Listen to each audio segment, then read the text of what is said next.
नमस्कार दोस्तों, आप सबका मेरे YouTube चैनल मंच डॉक्टर देवेंद्र सेना शो पर स्वागत है। दोस्तों, आज का हमारी डिस्कशन का रहेगा मेंस्ट्रुअल साइकिल। जो लेडीज़ में पीरियड होते हैं हर महीने, जो लेडीज़ इसमें होती हैं, अपनी प्रेगनेंसी वाले एज ग्रुप में होती हैं। इस विषय को मैं दो वजह से उठा रहा हूँ। एक तो जब मैंने ये YouTube चैनल शुरू किया था तो मैं और लोगों की तरह और यूट्यूबर्स की तरह जो मेडिकल एजुकेशन में है, मेथी दाना, कमल का फूल, पान, दूध, मलाई, मक्खन, पनीर, ऐसों पर वीडियो बनाने लगा था। और मेरे एक जो सुनने वाले थे उन्होंने कमेंट किया था कि डॉक्टर साहब, मैं आपके चैनल से जुड़ा था वही रूटीन बातों के लिए नहीं, कुछ अलग सुनने के लिए। उनकी बात मेरे दिल पे लग गई थी, तो मैंने कहा क्यों ना मैं फिर इसी पे बात करूं।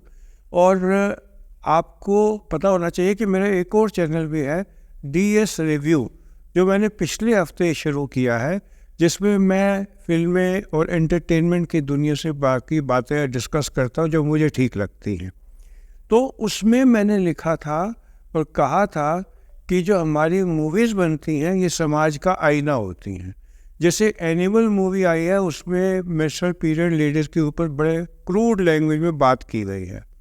तो इसलिए अब मैंने सोचा कि मैं इन पीरियड्स वाली बात पे फिर बात करूं, क्योंकि पिछले हफ्ते या 10 दिन पहले पार्लियामेंट में बड़े क्रूड तरीके से लेडीज़ में मेंस्ट्रुअल साइकिल में छुट्टी हो या ना हो, इस पर एक सांसद द्वारा सवाल पूछा गया। उसका जवाब भी मेरे हिसाब से, जो मेरा अपनी ओपिनियन है, जिस तरह दिया गया उससे बेटर दिया जा सकता था। तो इसके बारे में मैं आपसे बात करना चाहता था।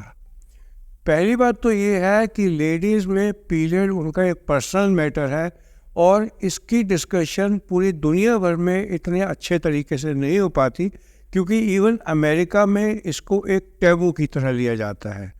और वहाँ पर भी अगर आप डिस्कशन देखेंगे तो लेडीज़ इसको अपना पर्सनल मैटर समझती हैं, और इसीलिए रिसर्च इवन एथलीट्स में रिगार्डिंग पीरियड्स नहीं हो पाती उस तरीके से जैसे होनी चाहिए, क्योंकि एथलेटिक परफॉर्मेंस लेडीज़ की डिपेंड करती है उनके मेंस्ट्रुअल साइकिल के ऊपर। क्योंकि जो हार्मोन प्रोड्यूस होते हैं, प्रोजेस्टेरोन और ईस्ट्रोजन, वो किस समय उनके पीरियड्स का टाइम है उस हिसाब से होते हैं। क्योंकि लेट ल्यूटेल फेज में या अर्ली फॉलिकुलर फेज में ईस्ट्रोजन कम होते हैं, और ईस्ट्रोजन और प्रोजेस्टेरोन का बड़ा ज़बरदस्त बैलेंस रहता है सेरोटोनिन से, जो परफॉर्मेंस को डिटर्मिन करते हैं। आप सबको पता होगा कि डिप्रेशन में सेरोटोनिन लेवल कम हो जाता है। तो सेरोटोनिन लेवल जब कम होगा तो परफॉर्मेंस अच्छी नहीं होगी, और ईस्ट्रोजन लेवल जब कम होगा, जब से लेट ल्यूटेल फेज है या अर्ली फॉलिकुलर फेज है, तो परफॉर्मेंस अच्छी नहीं होती। तो दुनिया भर में इस पर डिस्कशन चल रही है, और इसके बारे में कई ऐप्स भी बने हैं जो यूरोप में यूज़ किए जाते हैं कि लेडीज़ अपने पीरियड का टाइम से एडजस्ट कर पाए। और कई जगह तो बड़ा कंट्रोवर्शियल है कि कॉन्ट्रासेप्टिव लेकर भी गेम्स में पार्ट लिया जाता है। तो ये वाली बात जब दुनिया भर में चल रही है, तो इस बात को लाइटली बिना एक मेडिकल बोर्ड बैठे बताना कि पीरियड्स जो है एक नेचुरल फिनोमिना है और इसके बारे में ज़्यादा डिस्कशन नहीं होनी चाहिए। तो मैंने जब इसके बारे में गूगल सर्च की तो ये पाया कि ये कोई नया सवाल नहीं है। ये कई कंट्रीज़ में अलाउड है कि जब पीरियड होते तो लेडीज़ लीगली छुट्टी ले सकती हैं। उन कंट्रीज़ के नाम मैंने लिखे हैं। एक है ज़ाम्बिया। ज़ाम्बिया में जो फीमेल एम्प्लॉयज़ होती हैं उनको 2015 से छुट्टी लेना अलाउड है during periods menstrual cycle. Taiwan में 2013 में सिमिलर लॉ पास किया गया था कि वो पेड मेंस्ट्रुअल लीव ले सकती हैं। साउथ कोरिया, जो एक हमारी ईस्ट वर्ल्ड में कंट्री है, south Korea, Philippines, Indonesia, Vietnam, इन सब कंट्रीज़ में मेंस्ट्रुअल लीव ली जा सकती है। बड़ा इंटरेस्टिंग बात यह है कि स्पेन, एक यूरोपियन कंट्री जो एक एडवांस कंट्री माना जाता है, वो भी इस लिस्ट में जुड़ गया है। वहाँ भी कोई भी लेडी अगर वो मेंस्ट्रुअल पीरियड में है तो वो लीगली छुट्टी ले सकती है। और सबसे ज़्यादा इंटरेस्टिंग बात यह है कि जापान जो सबसे ज़्यादा डेवलप्ड कंट्री है वहाँ भी लीगली वो छुट्टी ले सकती हैं। ये और बात है कि जो वो लीव लेती हैं वो पे विदाउट लीव होती है, और 44% of ladies during pain of menstrual भी छुट्टी लेने से परहेज़ करती हैं। अब बात आती है कि छुट्टी की ज़रूरत क्यों होती है। हम डिटेल्स में मेंस्ट्रुअल साइकिल नहीं जाएंगे, लेकिन ये नोन है कि कई लेडीज़ को ड्यूरिंग पीरियड सीवियर पेन होता है जिसको डिस्मेनोरिया कहते हैं, और उनकी वर्क एफिशिएंसी कम हो जाती है। तो ये कहना कि ये नॉर्मल फिजियोलॉजिकल फिनोमेना है, सब लेडीज़ इसमें सेम तरीके से परफॉर्म करती हैं, ज़रूरी नहीं है। इसके लिए क्या संसद में इस तरह सवाल पूछा जाना चाहिए, इसके बारे में मैं कोई ना पॉलिटिक्स में हूँ, ना मुझे सोशल साइंस या पॉलिटिकल साइंस की नॉलेज है, लेकिन एज ए डॉक्टर इसको एक सीरियस तरीके से लेकर इसका एक कोई सवाल पूछने का तरीका होना चाहिए जो बेशक पब्लिक नॉलेज में ना आए और लॉ बने। अब दूसरी बात ये आती है कि क्या पीरियड्स लेडीज़ की परफॉर्मेंस को इन्फ्लुएंस कर सकते हैं? हाँ, कर सकते हैं। जो ये मेंस्ट्रुअल साइकिल होती है इसमें सिर्फ ऐसा नहीं होता कि हम हर महीने लेडीज़ को 3 से 4 दिन तक ब्लड फ्लो होता है वेजाइना। इसमें जो दूसरी बात होती है वो होता है कि उनका हार्मोनल लेवल चेंज होता रहता है। ईस्ट्रोजन का लेवल बदलता रहता है, प्रोजेस्टेरोन का लेवल बदलता रहता है। ईस्ट्रोजन का लेवल मिनिमम हो जाता है लेट फॉलिकुलर फेज में और अर्ली ल्यूटेल फेज में, तो उससे क्या होता है, जो सेरोटोनिन लेवल ब्रेन में डिस्टर्ब होता है, और सेरोटोनिन जो होता है वो पर्सन का मूड डिटर्मिन करता है। हम सबको पता होगा, स्पेशली साइकियाट्रिस्ट को, कि जो लेडीज़ डिप्रेस होती है या जो भी मेन डिप्रेस होते हैं उसमें सेरोटोनिन की मात्रा दिमाग में कम हो जाती है और सेरोटोनिन और डोपामिन का बैलेंस बिगड़ जाता है। तो ये फिजियोलॉजिकली हर लेडी में because of menstrual cycle level ऊपर या नीचे होता रहता है, तो इससे उसकी वर्क परफॉर्मेंस भी मैटर करती है।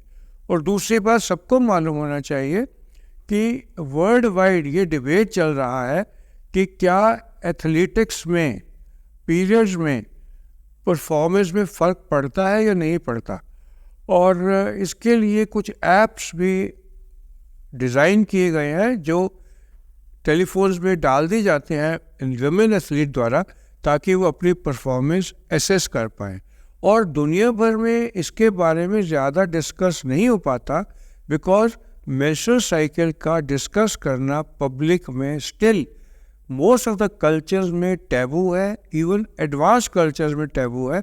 बट जैसे मैंने आपको बताया कि हमारे इंडिया में कल्चर बदल रहा है, जो चीज़ें इन वेस्ट में भी टैबू हैं वो हमारे यहाँ ओपनली डिस्कस की जाने लगी हैं। एक इंटरनेशनल पेपर के हिसाब से जब अमेरिका में उन्होंने स्टडी करने की कोशिश की ड्यूरिंग पीरियड लेडीज़ का साइकोलॉजी कैसी थी, तो उसके जवाब में जो मैंने पढ़ा और कोट किया और लिखा है वो ये था कि when presented with the basic female anatomy and menstrual hygiene information, the girls in America or in that Western country reacted with such embarrassment that they often could not look at the simple drawing on the worksheets they were given. So it is a psychological aspect, और न केवल India में, न केवल so called जो countries conservative है वहाँ, बल्कि इंटरनेशनल एडवांस कंट्रीज़ में भी सिमिलर फीलिंग्स मेंस्ट्रुअल साइकिल के ड्यूरेशन में या उसके बारे में एक्सप्रेस करने में आती हैं वेस्टर्न कंट्रीज़ की लेडीज़ में भी। तो इसके बारे में क्या कहा जाए क्या ना कहा जाए ये डिस्कशन का विषय है, और ये कितना डिस्कस किया जाए पब्लिक में ये भी एक सोचने का विषय है।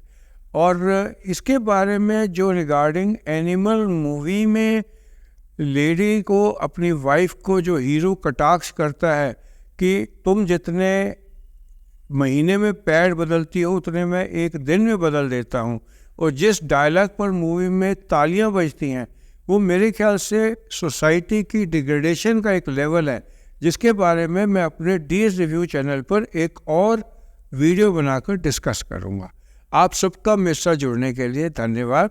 अगर आपको मेरे इस तरह के अपडेट थोड़े थॉट प्रोवोकिंग लगते हैं और या आपकी नॉलेज बढ़ती है तो मेरे इस चैनल को सब्सक्राइब कर लो और शेयर भी कर लो, क्योंकि मुझे YouTube की एल्गोरिदम की समझ नहीं कि मेरा वीडियो अभी तो वही लोग देख रहे हैं जो मेरे सब्सक्राइबर हैं, बट मैं चाहता हूँ इसकी रीच बाहर भी पहुँचे ताकि जनरल पब्लिक में नॉलेज बढ़े। आप सबका मेरे साथ जुड़ने के लिए धन्यवाद। दोबारा शुक्रिया।